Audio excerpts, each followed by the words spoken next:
Hello friends, this video is about defense general, or I should say best defense general that you can put on your wall within the T1 defense key. Now guys, there are different T1 defense setup through which players are playing the game. And because of that, if you use the different defense general, then things might work much better for you. But before speaking about the defense general guys, let me speak about the what kind of the troop quantity players could be having within their keep so that I can specify the defense general requirement, right? Now, firstly, guys, T1 defense is mostly suggested for the player, those who are the non-coiner, or I should say the low coiner, so that you can have the solid defense within your keep. Now, basic requirement, we know that these T1s is being required that I have mentioned within my T1 defense video. Apart from it, the small layers is what we need, and apart from this T1 and this small layer, 90% of the player out of the 100% non-coiner or low coiner would be having the at least one full march for ground, archer, caps, and potentially for the siege as well. I have excluded the siege within my video, but I know that still some of you would be having the at least one siege march for sure. While out of the four troop type guys, maximum quantity would be there within the caps guys, as you need the caps to kill the monsters as well. Plus, it is the must march within the PvP as well. So, out of the 90%, 70% of the player within the Evony, those who are non-coiner, would be having the caps as the highest quantity troop within the defense, whether you are the PvP or the non-PvP player. While rest 20% could be having the just simple one march for caps. And apart from it, the 10% of the player, would be playing absolutely different. So I will speak about the those setup little later. So now guys, we know that the at least 70 to 90% of the player would be having the all of these troop type, these three troop type for sure, ground, archer and caps, and where the major quantity of troop would be there within the caps, right? So now guys, let's speak about what should be the best defense general that you can put on your wall general. Now guys, for defense general, for 70 to 90% of you, I will suggest to put the Queen Boudica as your wall general.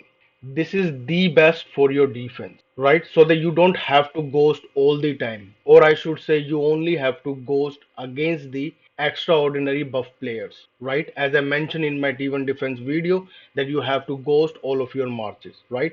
Otherwise, again, the same level, nearby level players, whatever the march they're using, you don't have to ghost anything, right? And for that, this general is just the must. So let me specify the logic behind it, guys. In the T1 defense keep or even in the normal defense setup, firstly, Archer, all of you already do know is already protected behind the siege layer. So even if you don't have the siege quantity, it doesn't matter. If you're putting up the some sort of the siege layer, your archer are already well protected against the player. Those are around your level or even the little bit higher level, right? The same goes for the ground as well, guys. You don't need the any extraordinary buff to protect the ground, because ground within the defense is just for a name is the front layer. Otherwise, ground is well protected because of the caps layer and also because of the archer layer, right? So even to kill the ground, it will require the extraordinary buff march within the T1 defense key, right? But things do not goes the same for the caps and the siege guys. If those you have within your defense guys, siege I have already asked to exclude, only put up the some small layers. Now for the mounted guys. Now why the Queen Boudica is great for the defense guys? Because it delivered the great mounted stats that we actually need for our defense guys. Plus the some little conversion into the flat would be added within our T1 troop. Plus majorly it is going to support our higher tier troops as well, right? So that we can sit like a well built defense guys, right?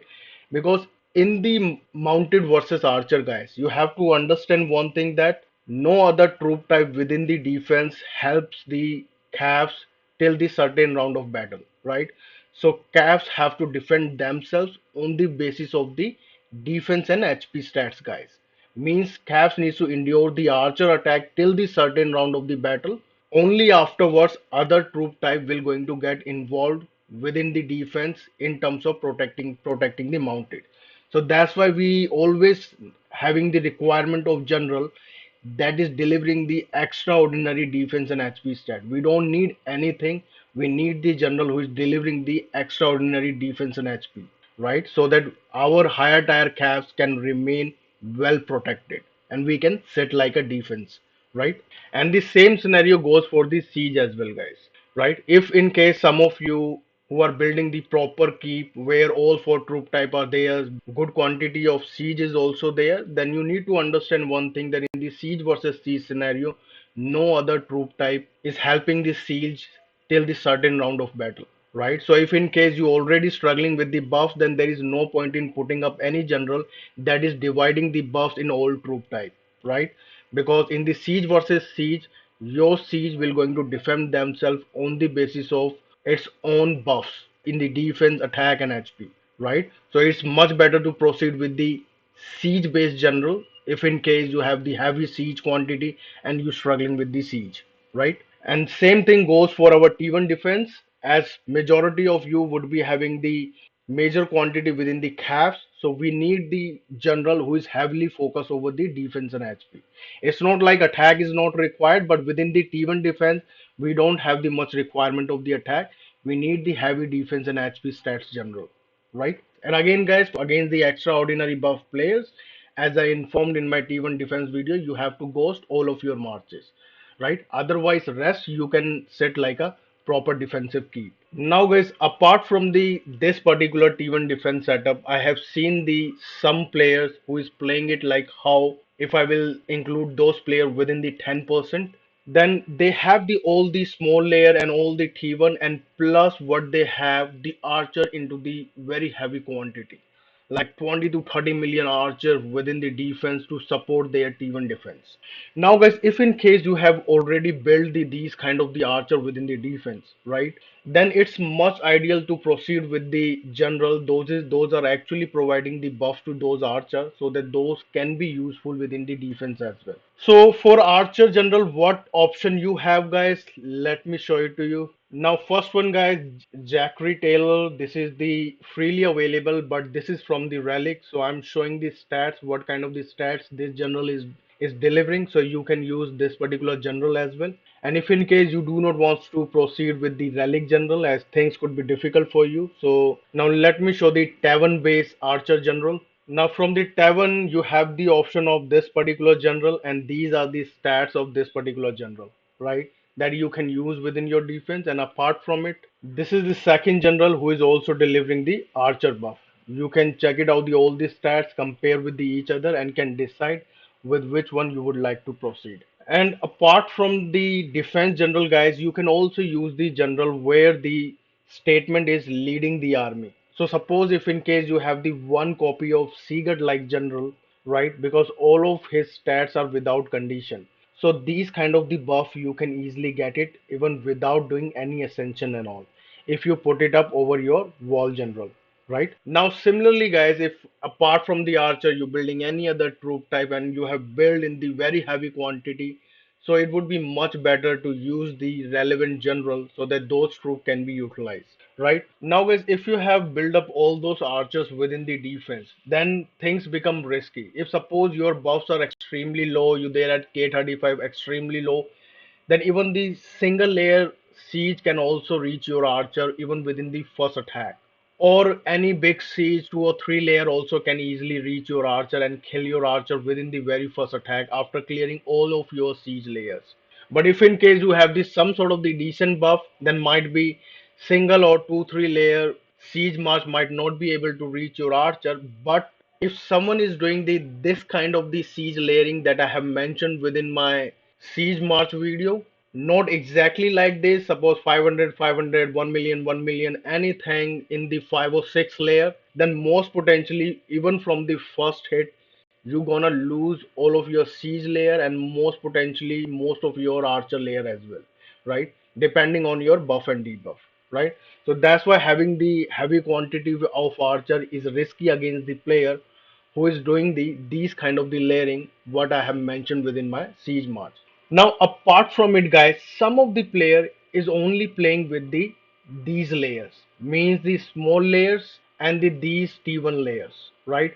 Without having the any quantity of higher tier troops within their defense, or they have maximally one archer march within their defense, or rest no higher tier troops, just the small layers to support the T1 defense, right? So if in case guys you are the one of the those players, usually these kind of the keeps either the alt of some players. If in case this is your keep guys, then let me inform you guys, they are the two important aspects within the T1 defense key. First is the flat refine, right? The how much flat refine we can add within our T1 troops. And the second important factor is the debuff guys, right? So again, only the two general is what that you can prefer. First one is the Queen Boudica is what that you can prefer on your defense, as it provide the percentage buff that can convert into the some sort of the little flat buffs that can add up within your T1 troops. Again guys, everything within the game is the slow addition. And apart from it, the another option what you have is the debuff general guys.